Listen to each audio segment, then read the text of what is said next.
going to decide. They would have retired if Malcolm's story told us? You'd have to ask them. Circumstances are the ones they reflected on over Christmas, which you tend to do. And I know that Michael had been thinking about this for a long time, a very long time, and that would predate that changeover. And Nigel also. Nigel's been in the parliament for a very long time, and he's decided now's the time to move on. And you know, as it is in senators, senators can test elections, and then they can stand down after an election and be replaced by the party. That's enabled under our constitution, but that's not Nigel's form.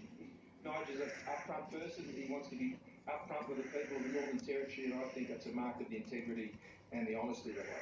If Kelly Bishop moved out of Curtin, would you support Christian Porter moving into that seat? Christian is 100% plus committed to where he is running right now, and always will be. He's passionate about his community, and he's been running a very strong program for his local community, and he will continue to do that.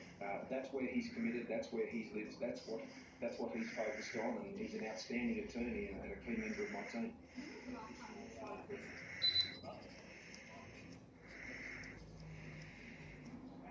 Well, I think that there's been the time for that, and I respect all members' choices, and I'd ask you to respect all members' choices too, and the reasons for why they are saying they're doing this. As Kelly pointed out, there are plenty of people who try and our political opponents and others who try and use these circumstances, I think, for political opportunity, and I think that's very disappointing, and I would encourage people not to endorse that approach by giving that oxygen.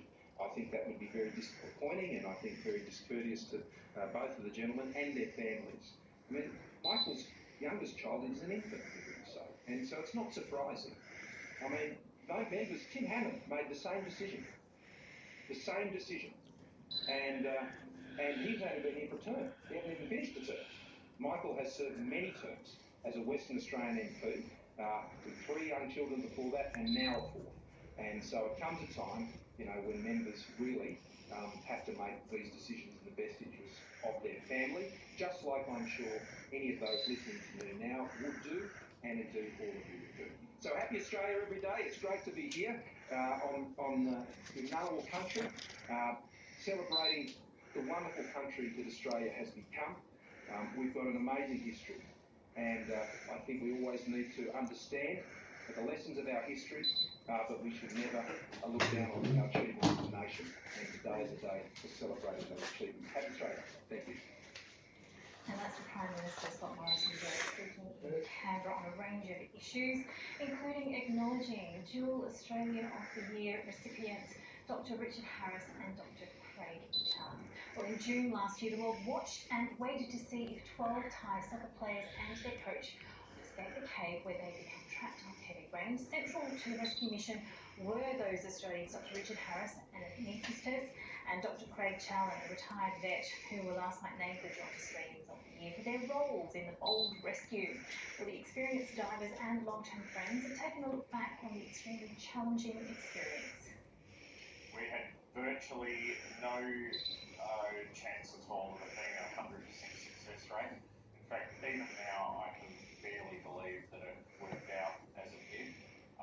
But we expected some, if not all of them, to be casualties during the process, and we only undertook it because there was no choice other than leave them there to die.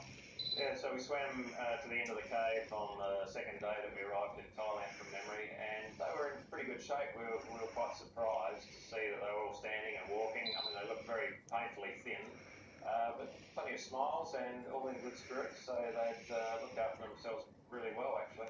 The idea of heroism doesn't sit well with us because we felt there was really no choice. I mean, we couldn't walk away from the problem. We couldn't leave those kids to die in the cave, and that would have been the inevitable result if we didn't give this plan a try. So it was pretty black and white decision. We didn't know that it was such a big story at the time, and even once it had ended and we got back to Australia and realised that there was the degree of interest that there was, we thought, well, this will last